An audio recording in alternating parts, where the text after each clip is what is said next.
PoK में तैयार हैं 200 दुश्मन, कभी भी ले सकते हैं भारत में एंट्री, खुफिया रिपोर्ट से मचा हड़कंप। इधर शाह ने सेना के साथ की मीटिंग, उधर पाकिस्तानी सेना आतंकियों को दे रही खास ट्रेनिंग। नए साल पर नया इलाज मांग रहा है पाकिस्तान, 18 ट्रेनिंग कैंप और 37 लॉन्च पैड का आया लोकेशन।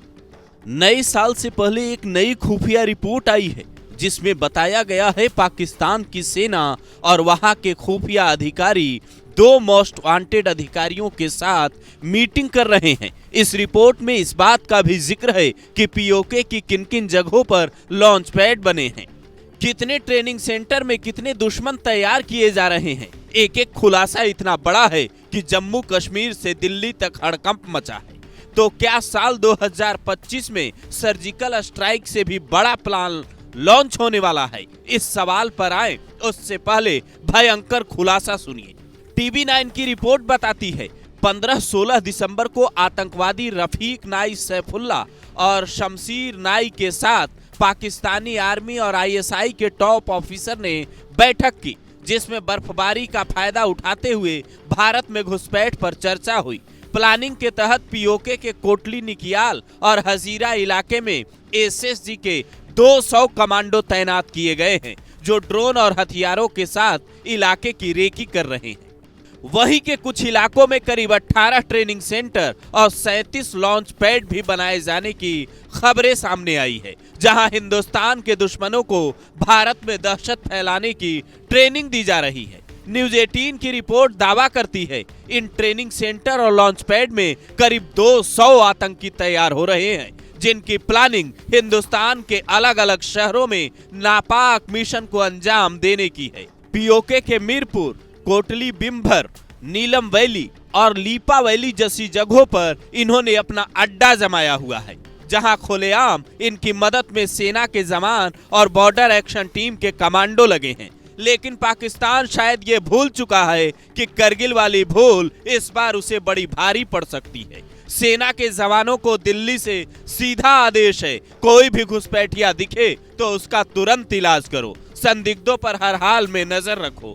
जिसका नतीजा ये है कि साल 2024 में अब तक 64 दुश्मन ढेर किए जा चुके हैं, जिनमें से 42 विदेशी हैं।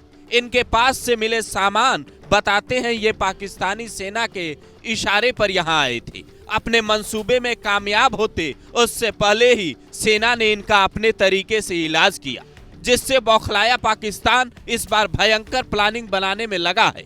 उसकी नजर पर नए साल के साथ साथ 26 जनवरी और यूपी में होने वाला महाकुंभ हो सकता है, जहां 40 से 45 करोड़ की भीड़ उमड़ने वाली है। इसीलिए पाकिस्तान के हर प्लान को पहले ही नेस्तानाबूद करना होगा।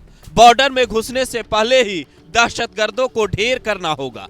जम्मू कश्मीर में छिपे इनके मददगारों को ढूंढ निकालना होगा। जो ऑपरेशन बीते कई दिनों से सेना के अधिकारी घाटी में चला रहे हैं, उसमें तेजी लानी होगी। और इतने से भी काम न चले तो सर्जिकल स्ट्राइक पार्ट 2 लॉन्च करना ही होगा।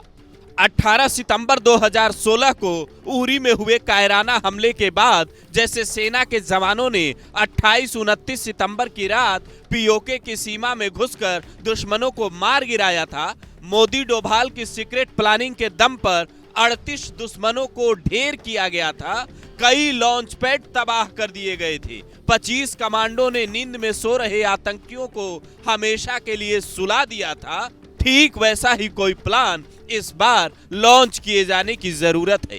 उमर अब्दुल्ला के सत्ता में आने के बाद जिस तरीके से जम्मू कश्मीर में ऐसी घटनाएं बढ़ी है, देश के दुश्मन निर्दोषों को निशाना बनाने में लगे हैं, उसके बाद से हर कोई यही कह रहा है पाकिस्तान के परमानेंट इलाज का वक्त आ चुका है। ये तस्वीरें इस बात की गवाह हैं कि पीओके से कैसे कुछ लोग भारत की सीमा में घुसने की कोशिश कर रहे हैं। कुछ दिन पहले पीओके का एक नागरिक सीमा से पकड़ा गया था, जिसे वहां की सेना को पूछताछ के बाद हैंडओवर किया गया। ऐसे में सवाल ये भी है कि अगर वाजपेयी जी ने कहा था दोस्त बदले जा सकते हैं पर पड़ोसी नहीं, तो पीएम मोदी को ये मैसेज देना होगा पड़ोसी बिगड़ैल हो तो उसे सुधारा जाना जरूरी है। आज पाकिस्तान की हालत ये है कि वो खुद दाने दाने को मोहताज है। आटा दाल चावल के दाम वहां आसमान छू रहे हैं। बावजूद उसके वहां की सेना सुधरने का नाम नहीं ले रही। कभी अफगानिस्तान पर सर्जिकल स्ट्राइक कर नए विवाद को जन्म दे रही है, तो कभी भारत में साजिशों का पहाड़ खड़ा करने में लगी है, जिसका खुलासा होते ही भारतीय सेना एक्स्ट्रा अलर्ट मोड में आ चुकी है, ताकि दहशतगर्दों को समय रहते मिट्टी में मिलाया जा सके, इनके नापाक मंसूबों को कामयाब होने से रोका जा सके।